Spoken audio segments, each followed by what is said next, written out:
Flexcast. We are back, man, with our next guest and our next segment. We're going to kind of change the tone into some comedy news that's going on. I had a comedy topic that I ran across this week that I thought was really good. It's for a comedy event called Laugh in Peace. And basically the preface of this, for anybody who's unaware, a rabbi, a Baptist minister, and a Muslim comic, they're all going to throw a show together where they invite everyone of their faith and everyone's together.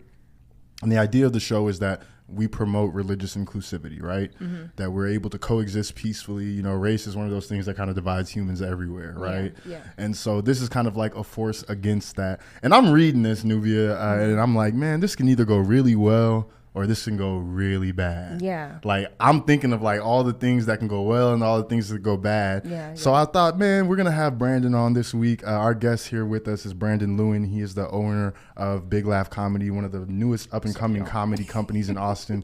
They're kicking ass and taking names, man. It's been amazing to watch them. It's been amazing to be a part of what they have going on. And so I thought we would talk about it, bring Brandon in also to talk about himself and his company and how he thinks that can go. So let's clap it up for Brandon. Woo! Go ahead, introduce yourself and tell the people about what you got going on, Brandon. Well, first and foremost, thank you guys for having me. I appreciate this. Definitely.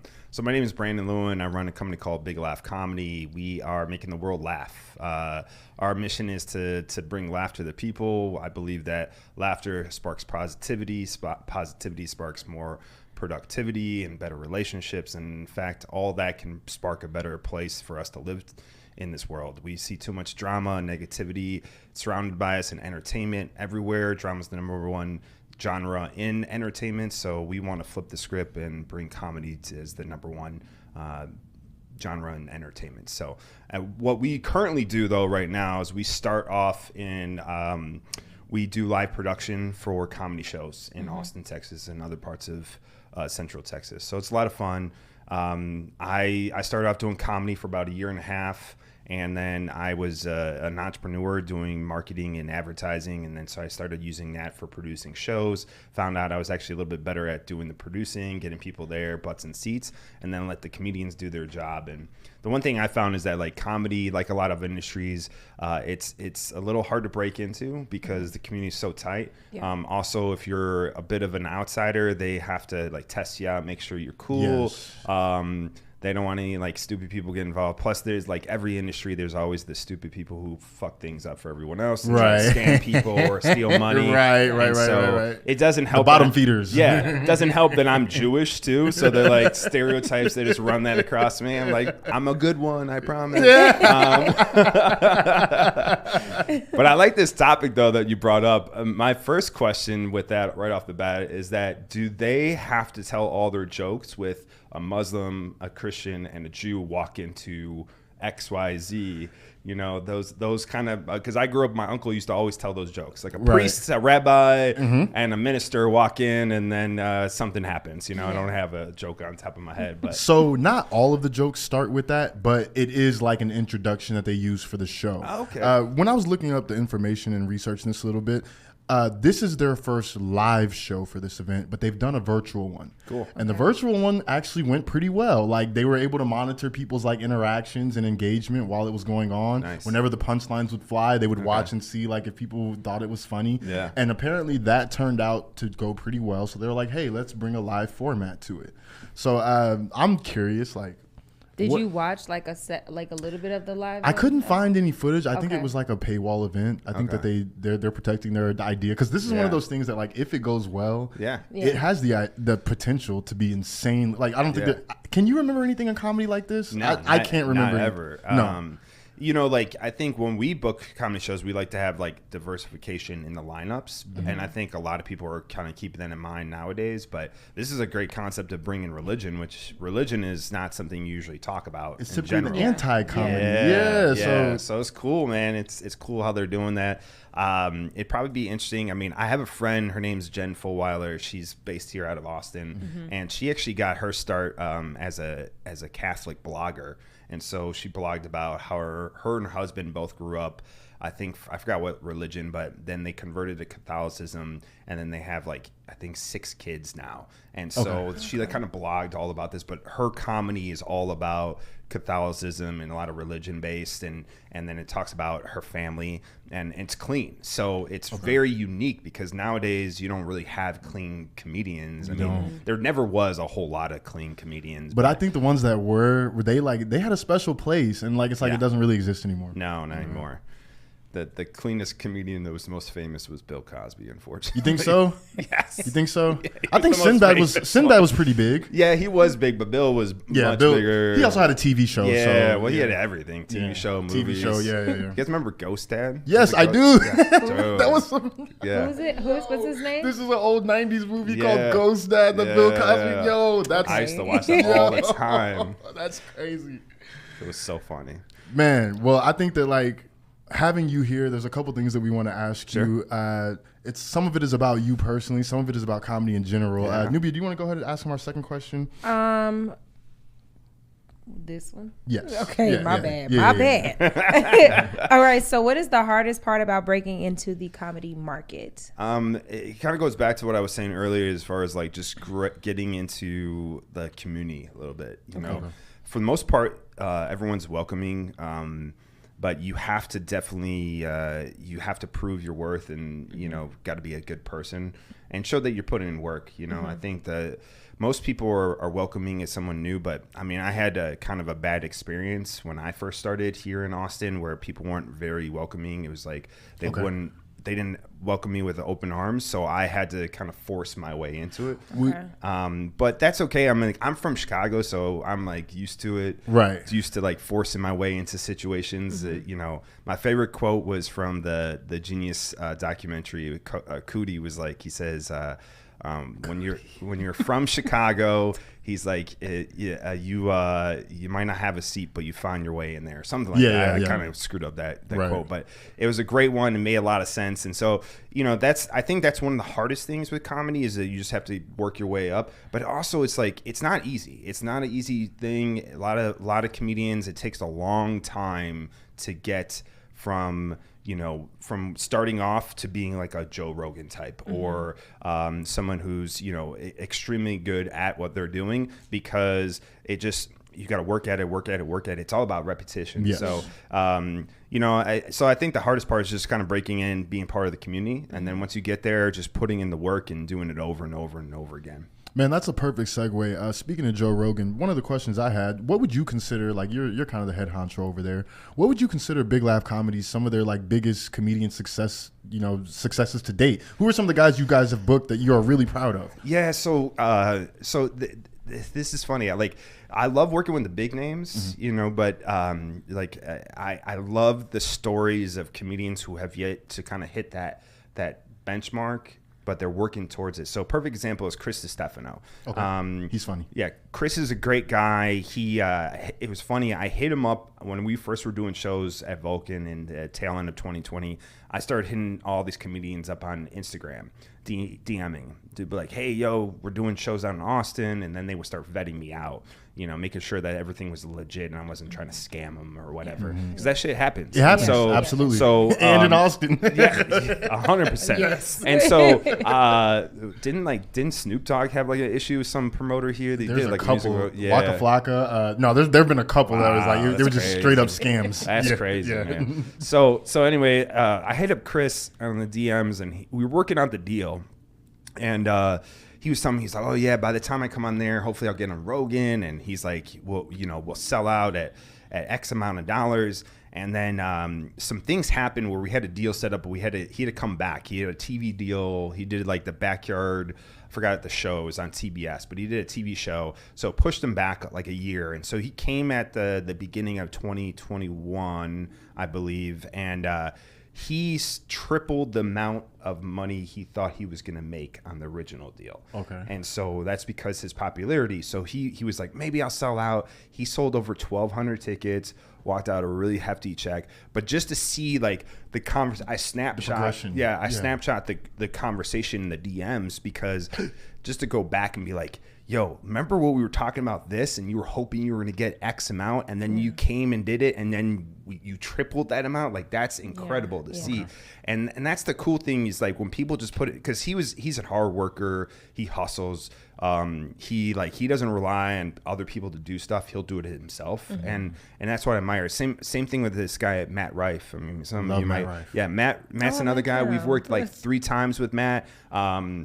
4 times. We just executive produced his special that just came out. He's got it streaming live on Moment. If you guys have a chance, go check that out. It's $14. It's up there for another week. I don't know when this comes out, but it'll be out to the public after this that. will be out in 2 days. So, all right, cool, perfect. So there'll still be some time. Go check that out. But Matt shot his special here, but he was another great success story. Is that hardworking dude, kind of did everything himself, didn't really rely on other people, agents or managers. He would reach out. He told me that everything he ever got, and he was one of the original cast members of Wild 'N Out. Yes. He did that himself. He reached out to the proper people, got himself an audition, got up there, and that's the thing that I admire, and I think that's what also creates fame or success in comedy and any business, is when you yourself put in that effort and you work your ass off to get what you get. And so he was a great story. 2022 was February. We did 2 shows with him. He sold 198 tickets on one show, 199 on the second show. Not a year later, but we booked him for December of 2022. So, little less than a year. But in between that time, he got kicked off of Instagram. Right. He got forced onto TikTok, and they started putting up clips on TikTok. That shit went viral, and then his TikTok blew up so much that he sold out 4 shows with like 3 days left, or 3 weeks. 3 weeks left in that time frame. So he sold out. He went from selling 400 tickets to 1,200 tickets in the span of like 4 weeks. He sold those. So we started off actually with 3 shows originally. The first 3 shows sold out in 2 weeks. So it was crazy. Like three shows at 300 tickets a pop. He sold out in 2 weeks. Then we added a 4th that sold out in a couple days, and then we had a waiting list. I was like, dude, you want to do a 5th show or maybe a 6th show? He's like, nah, man. He's like, I don't got time to rest. He's like, I need to relax. Yeah. You would like Matt too, newbie. But no, I actually follow him on TikTok. Okay. And I watch his stuff. Nice. Like, it's so funny how the people from the crowd like try to like heckle him or whatever, but he's always hitting back hard, and it's hilarious. One of the best crowd work comedians. Oh in yeah, the game. yeah. He's I great. definitely agree. Yeah. And he's fantastic. He's one of my favorite, and he's just a good person too. Like humble, like always very thankful. Calls me his homie. Like we hang out, talk, and he's just a great dude. But those are some of my favorite stories of people who just who thought of being successful, and then they put in the work, and then they got it. Yeah. And that's just great to see. That's what that's why I do what I do, because I love seeing what people, the hard work they put in, the passion they put into it. And then if we can just be a small piece of that pie of them being successful, I mean, it makes my life a lot more, enjoyable. Yeah. So.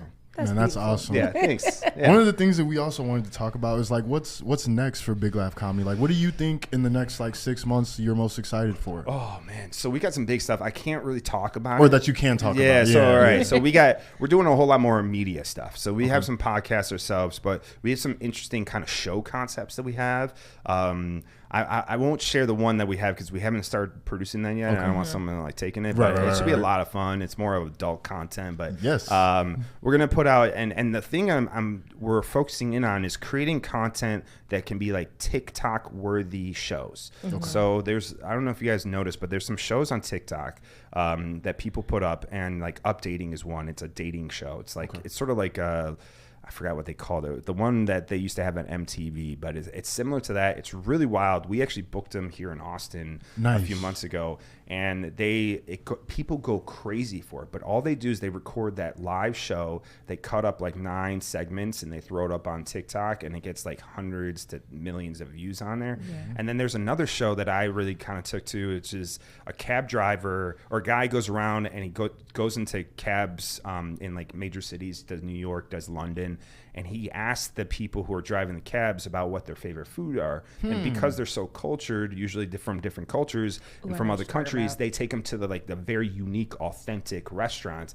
And then he kind of dives into the life story and what the idea behind some of the food is. And it's extremely interesting, but it's what is like TikTok, 90 seconds at max, 3 minutes. So it's like very short. Yeah, it's short content. But the cool thing is he keeps the meter running the entire time. So by the end of the show, he's paying them like $300. Yeah. Plus to give them another $100 for a tip. Okay. Yeah. So they're making some bank, but he does it on a budget for like $2,000 per episode. So which is really easy to do, but it's cool to see this content, and that's kind of what I think people are moving towards. Is like we even talk about it with comedy specials. Specials used to be 45 minutes to an hour. Now you're seeing comedians come out with 30 minutes. Yes. Andrew Schultz did a great one when he first came out. He did like 4 15-minute specials at 4 different clubs, and he put it up on YouTube. It was like one of the most unique things that anyone's ever done when it comes to comedy specials. And I think that's what we're moving towards, is that our attention span is so short. Yeah. So like trying to get someone to sit down and watch 45 minutes of something is hard as hell. They got to be super funny. Yeah, well, it's about if you're funny. Yeah, they got to be super funny. I will sit down. But I'll tell you one 45-minute special that's really worth it. It's Matt Rife's new special. Tell the truth. Go check it out, man. Go check it out in a moment. It's actually really, like, it's extremely funny. He does a lot of the crowd work, but he also, it's cool because he brings in his grandfather. He has a good story. His grandfather passed away. He was supposed to be at the special.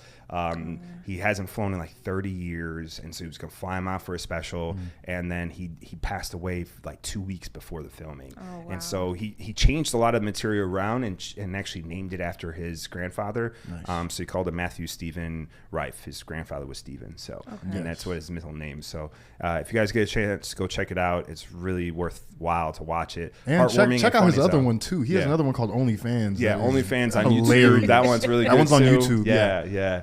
This one, like, it blows you out of the water, though. Like, I was there. It was cool watching it. Eric Griffin, who was on Workaholics, another comedian, he directed it. So it was a lot of fun to be a part of that. Okay, man, I'm going to definitely have to check it out. We really appreciate you coming by, Brandon. Tell the people where they can find you on social media. Yeah, so you guys can go on and check us out. Big Laugh Comedy on Instagram, also on TikTok. It's just Big Laugh Comedy. And then you can also go on our website, check out, you can sign up for our free VIP list. You get free discounts and dibs to first tickets and exclusive content. And then you can also sign up for our text messaging list. This is something that's cool. We get to communicate. We got some cool stuff coming out there. Same thing, get dibs on that. The number is 512-488-6782. I heard CC plugging hers. So yes. Oh, yes, definitely. Yeah, because if you guys plug it on the show, then I don't have to reply to YouTube comments later on in the week. I appreciate you plugging that. That saves me some man hours. Well, thank you guys so much for having me. This is awesome. Absolutely. And I think one of the things we're going to do between now and probably the end of the season, we'll do a giveaway for a Big Laugh show. We'll buy tickets and we'll give them away to a fan. And we'll try to promote like getting some people into Big Laugh comedy events, because one thing I can tell people, I've been to a lot of Big Laugh comedy events. Never, ever have I been disappointed. It's always been a fun, safe, surprising show. One show I went to, Ron White appeared out of nowhere. Yeah. Like one of the most legendary like comedians. Yeah. He just popped up and did a set. And so like I encourage you guys, check out Big Laugh Comedy, figure out their schedule, see when you can get to one of their shows, man, because they do a good job and they're kicking ass and taking names right now. I appreciate that. Yeah, sign up for the VIP list. Make sure you do that. I'm a sign up. Yeah, absolutely. Thank you so much. Hey, we're going to take a quick break before we get into our other topics, but Flexcast, don't go nowhere. We'll be right back.